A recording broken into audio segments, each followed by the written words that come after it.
Assalamualaikum warahmatullahi wabarakatuh.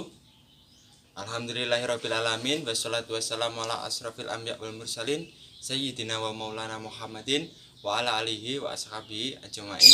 La haula wala quwata illa billahil aliyyil azim. Alhamdulillahirabbil alamin. Pada kesempatan kali ini saya ingin memperkenalkan diri terlebih dahulu kepada teman-teman semua, kepada adik-adik semua.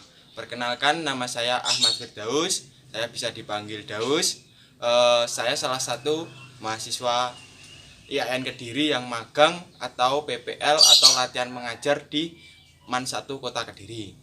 Dan alhamdulillah pada kesempatan kali ini saya diberi tugas untuk mengajar mata pelajaran Al-Quran Hadis yang diampu oleh Ibu Miftahul Janah.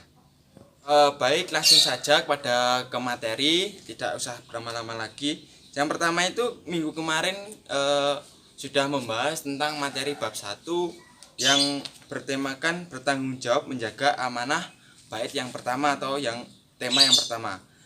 Baik, pada minggu kali ini saya akan menjelaskan sedikit tentang bab 2 yaitu bertanggung jawab menjaga amanah untuk bagian yang kedua. Sebetulnya bab 1 dan bab 2 ini memiliki kesamaan, cuma di dalam bab 1 dan bab 2 itu terdapat perbedaan dari konteks masalah yang dibahas pada bab 1 bab 2 tersebut. Kalau bab 1 itu kita membahas surat At-Tamrin ayat 6 dan surat At-Toha ayat 132. Kalau surat At-Tamrin itu kan membahas yang lebih menekankan jagalah dirimu dan keluargamu dari api neraka, karena api neraka itu kan bahan bakarnya itu terbuat dari manusia dan batu. Nah, sedangkan untuk surat At-Toha itu Allah menyuruh kita dan keluarga kita untuk mendirikan sholat, karena itu adalah sebuah kewajiban bagi kita semua, terutama untuk yang umat muslim. Nah, untuk yang bab kedua itu kita membahas tentang sama materinya bertanggung jawab menjaga amanah yang kedua, namun di sini surat dan isinya yang berbeda. Kalau bab 1 tadi kan surat At-Tahrim ayat 6 dan surat At-Toha ayat 30. Surat At-Toha ayat 132. Nah, untuk bab 2-nya ini Quran surat Al-An'am ayat 70, kemudian surat Al-Hud ayat 17 dan Quran surat An-Nisa ayat 36.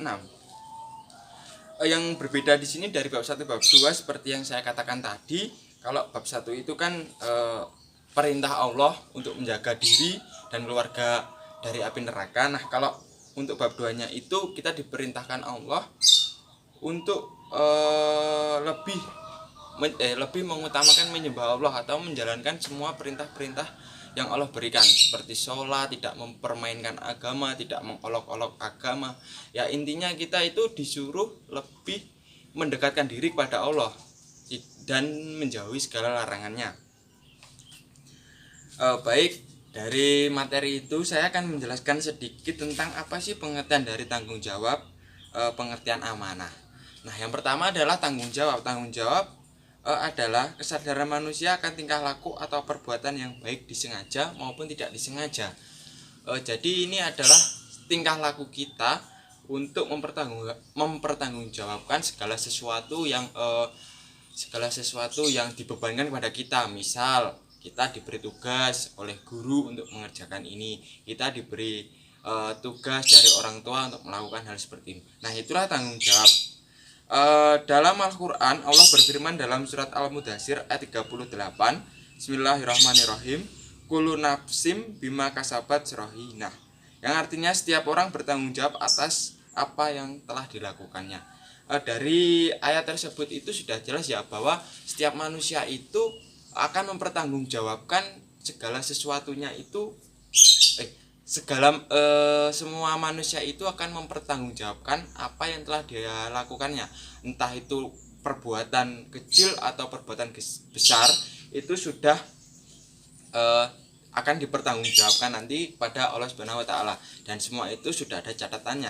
Makanya tanggung jawab ini sangat penting untuk dimiliki setiap pribadi manusia atau setiap orang manusia, karena ini kaitannya sama Allah Subhanahu wa taala.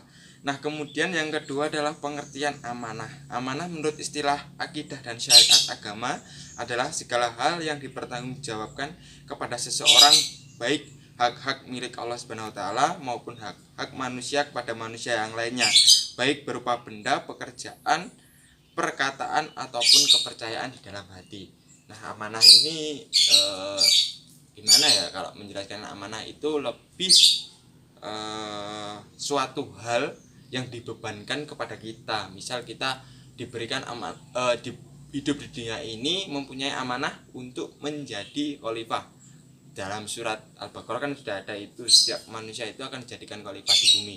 Nah, dari amanah inilah kita dituntut untuk selalu bertanggung jawab untuk menjaga amanah tersebut.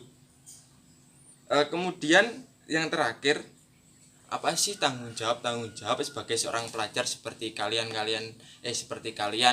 itu tanggung jawabnya seperti apa sih? Kalau tanggung jawab pelajar itu yang pertama adalah belajar dengan baik. Nah, itu sudah pasti. Anda itu teman-teman sekalian itu kan seorang pelajar, jadi harus belajar dengan baik dan bersungguh-sungguh. Kemudian mengerjakan tugas yang diberikan guru. Ini merupakan satu tanggung jawab yang harus dikerjakan. Yang ketiga adalah disiplin dalam menjaga tata tertib sekolah.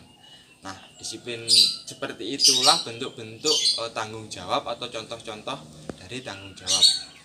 Mungkin sekian dulu penjelasan singkat dari saya. Nanti ada kurang lebihnya atau ingin ditanyakan, silahkan saja tanyakan. Insya Allah saya akan menjawab satu persatu. Nanti juga saya akan sediakan absensi dan juga memberikan sedikit soal tentang materi ini. Demikian materi yang bisa saya sampaikan. Kurang lebihnya saya mohon maaf dan terima kasih untuk teman-teman semua, adik-adik semua yang sudah mendengarkan sedikit penjelasan saya, dan saya mengucapkan terima kasih dan tetap semangat untuk belajar walaupun pada masa pandemi seperti sekarang ini. Sekian dari saya. Wassalamualaikum warahmatullahi wabarakatuh.